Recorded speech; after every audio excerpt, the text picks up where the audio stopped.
Ethereum was supposed to be transparent, right? You send a transaction, the blockchain processes it, and the network records the result. Simple, neutral, decentralized. But underneath every single crypto transaction, a hidden war is constantly unfolding before the block is ever finalized. We're going to descend right beneath the visible blockchain today into an invisible millisecond battlefield. Out here, unseen bots scan the mempool in milliseconds, hunting for profitable trades. Searchers compete to front-run, back-run, and exploit transaction order itself. Builders reorganize entire blocks for maximum extraction, and private relays silently move information through hidden infrastructure most users literally never see. Somewhere inside this system, billions of dollars are being fought over in an invisible battlefield operating right beneath the public blockchain. The transaction you think you just submitted is no longer just a transaction. It's a target inside a real-time economic war for control over Blockspace itself. Welcome to The Explainer. Before we go any deeper into the dark forest, please note, this video on the channel Blocks Bonds Funds is created for educational and informational purposes only and does not constitute financial or investment advice. Okay, let's dive right into this. To understand this hidden war, we really have to understand where it takes place, and that is the mempool. The mempool is basically the pending order queue. It's where your unconfirmed transactions sit and wait to be picked up by the network and added to a block. Now, we usually think of this as a safe waiting room. You know, like you take a ticket at the deli, you wait your turn, and your transaction gets processed. But in reality, the public mempool is a totally transparent order book. Every single parameter, your gas price, your intended trade, everything is instantly visible to anyone running a full node. It is entirely 100% exposed. And that brings us to a really critical vulnerability. Think about it. What actually happens when transparency becomes surveillance? Because in decentralized finance, or DeFi, that visibility equals vulnerability.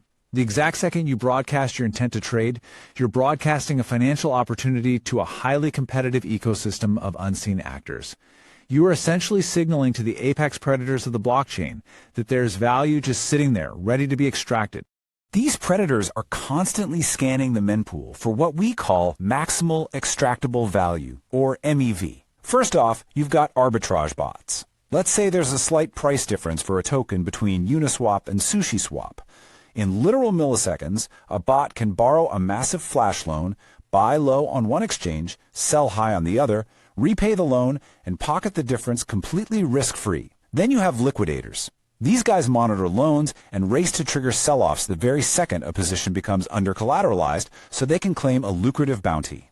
And finally, the most unsettling of all, generalized frontrunners. Researcher Phil Dan actually describes these as cosmic horrors, which is incredibly fitting.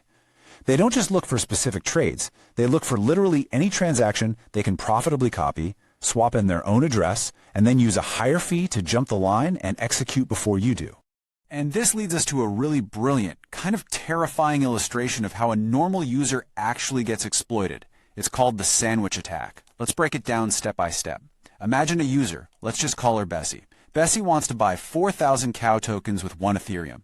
Because the market is super volatile, she sets a 10% slippage tolerance, meaning she's willing to pay up to 1.1 Ethereum for her tokens just to make sure the trade goes through. So step 1, Bessie places the trade. Step 2, a lurking searcher bot spots this sitting in the mempool and springs into action. It places a trade right before Bessie's, front-running her to buy up cow tokens and push the price right up to her maximum slippage tolerance. Step 3, Bessie's trade executes, absorbing that artificially inflated price impact. She ends up paying her maximum 1.1 Ethereum. And step 4, the bot back runs her. It instantly sells the tokens it just bought for a guaranteed completely risk-free profit. The whole system is basically weaponized against the average trader. So you might be wondering, how is all this manipulation actually processed by the network? Well, for a while, MEV extraction was completely clogging up the public network, with these bots just outbidding each other and creating massive gas fee spikes. To fix this, an organization called Flashbots stepped in and created a separate, invisible transaction supply chain operating entirely beneath the public blockchain. It is essentially a highly structured, parallel auction taking place off-chain. This invisible supply chain relies on a concept called proposer-builder separation, or PBS. It breaks down block creation into these really highly specialized roles.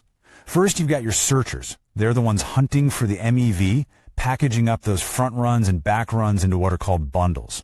They send these bundles over to builders. Now, builders act like industrial blockchain factories. They take these bundles, throw them in with public mempool transactions, and reorganize the whole thing to construct the single most profitable block mathematically possible. Then relays step in as trusted mediators. They hold the blocks in escrow and hide their contents. Finally, the validators, the actual nodes that are running Ethereum, they simply outsource the work. They ask the relay for the most profitable block header, and they just blindly sign it. This is a massive, massive shift in how the network actually functions. We were all promised this visible, simple blockchain where users send a transaction to the mempool and a validator processes it, a really pure peer-to-peer paradigm. But the hidden reality is completely different. Today, users generate data, searchers extract the value, builders package it, relays mediate it, and validators act as mere rubber stamps. Ethereum has practically transformed from a simple processing network into an industrial, highly specialized extraction economy. The reality is you, the user, no longer control the order of your execution. 12 seconds. That is the length of a single slot on the Ethereum network. Everything we just talked about, the scanning of the mempool, the massive flash loans, the searcher bot bundles, the builder factories optimizing the perfect block, the relays verifying the data, and the validators blindly auctioning off their signature. Literally all of this happens within a frantic 12-second window. It is a high-stakes, hyper-competitive financial auction that just repeats endlessly, block after block, 24 hours a day at the speed of light. But, as you can probably guess, this kind of crazy efficiency comes with a major downside. Even the Flashbots researchers themselves warn of a terrifying systemic risk.